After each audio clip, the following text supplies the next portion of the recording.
Hey guys, I'm Jill. And I'm Caroline. And today we're going to make jelly jar candles. So we made these candles for Valentine's Day for all of our friends. We put them in a jelly jar so they look like jelly. We labeled them and we put little tulle around them, pink for Valentine's Day, of course. We've already burnt this one, that's why the wick is black, but we're going to demonstrate how it looks again. So this is what it looks like burning, and it's super cute and it smells so good. Lavender. Oh my gosh, but you can flavor them however you want. They're really, really cute and really easy to make. So let's get started.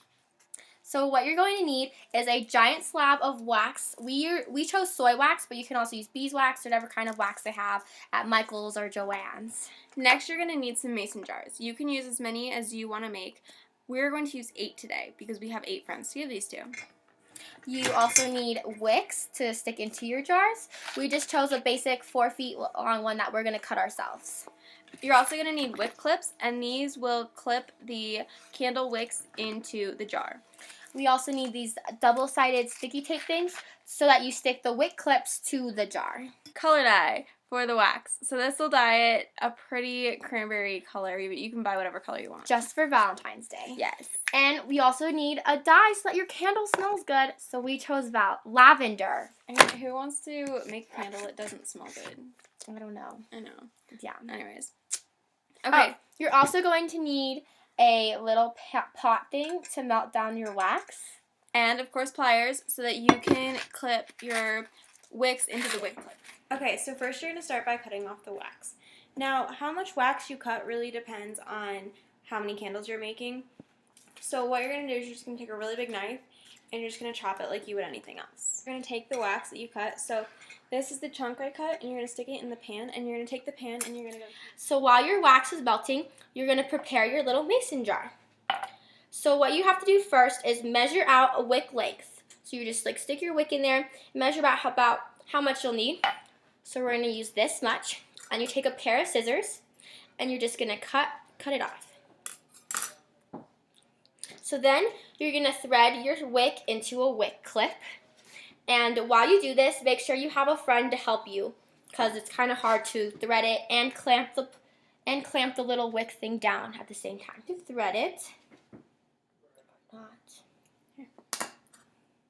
And if you have trouble threading it, make sure you take the end of a scissors and you can just cut off the very end part. And then you should have no problems after that. These are work pliers, but you can use, the best I've found are jewelry pliers. Just like that. And you make a beautiful little one, right? And if you have a little bit of extra hanging off the end, you just take your pair of scissors and you just clip it right off. Next, you're going to take your double-sided wick clip sticky tape thingy and you're just going to stick it right to the end of your wick clip, like that.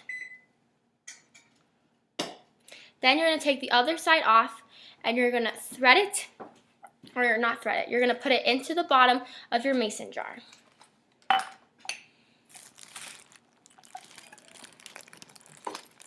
Oops. Try to put it right into the middle and use your hands or a popsicle stick if you have big hands to try to keep it still into the jar. Just like that.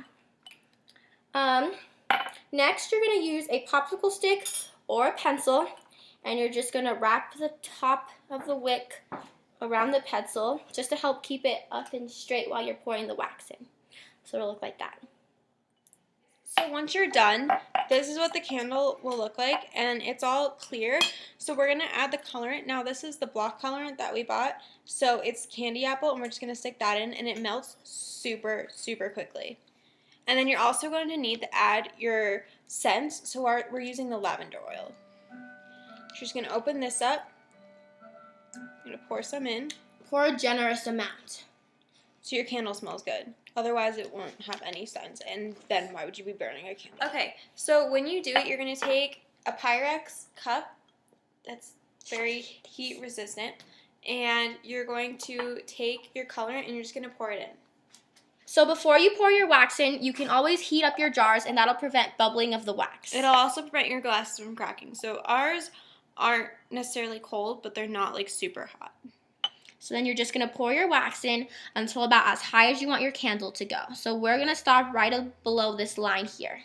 And now when you stop, one thing you need to be aware of is that your candle will deflate. Yeah. So you need to always save a little bit of your colorant so that you can always re-pour the wax. So now that we've let the candle sit for about, 2 hours? 2 hours. Yeah. They're now dry and ready to be filled again. So when you make candles, a lot of the times they have holes in the center. If you can see this, it goes down. Yeah. Ooh. So we have to refill the holes. So what you're going to do is from that wax that you saved, you're just going to reheat it. And you're going to fill in the holes. So when you're giving your friends gifts, it's always really fun to package them in a really cute way. And because they're so cute already, why not just decorate the jars? Of course. So what we got was some tulle. We got these cute little labels, and these came with the mason jars. And then we got some elastic thread, and it's white, and it's really pretty, and it matches the tulle. So we got both of these from Michael's. What you want to do is you want to lay out the tulle, and you want to cut it 2 ply, so there's 2 sheets of tulle under here. And you want to make it so that your jar, you can take the caps and it'll fit and have excess around the sides. And for the labels, we just did something cute like Happy V-Day, Love C&J for Caroline and Jill and the year, so that way everyone will remember what year we gave it to them. And now, because they're candles and you're not canning with them, you don't necessarily need the elastic. What you can do is you can just take the top, put that on, put the tulle on, and then put the ring around it. But it still looks really cute if you have a little bow on there. So I recommend it, but it's not necessary. So here's what the finished project looks like. And it's super cute because it looks like a little ballerina skirt. And we might put on the elastic later, but we're not quite sure yet. We just wanted to tell you before we go some tips and tricks that we've learned on our way because it's been a learning experience for both of us. So first of all, when you guys are making your tulle ballerina skirt things, try to cut off the front part to frame your label that you made. And also, we made the labels with Sharpies, so try not to touch your labels, otherwise you'll smudge them. Give it like an hour to dry. We definitely learned that one. Second of all, I'm going to go into some cleaning tips real quick because I know it's wax and it's really hard to get off things. So if you guys have a kitchen scraper, that works wonderfully on your countertops. Use that and then use soapy water and just kind of scrub your countertops so it's not all waxy and gross. Second of all, when cleaning everything, if you're cleaning the Pyrex, that's the hardest thing to clean when it's dry. So I recommend microwaving it and then it'll come right out. Just make sure you have a plastic cup so you can put the wax in that, all the excess wax, so it doesn't go down the drain. Hey guys, thanks for watching our video. We hope you liked it. Make sure you guys click on that little red button to subscribe to our channel, Glitter Nerds. We're going to be coming out with new videos about every other Monday. As soon as we get the opportunity to make them and edit them and everything. So we're going to do videos about anything from book reviews, because I'm a fangirl, to tech support because she's really geeky. I am, it's true. And app reviews. I love apps. I'm an app person. I do PCs too, but I'm not as great.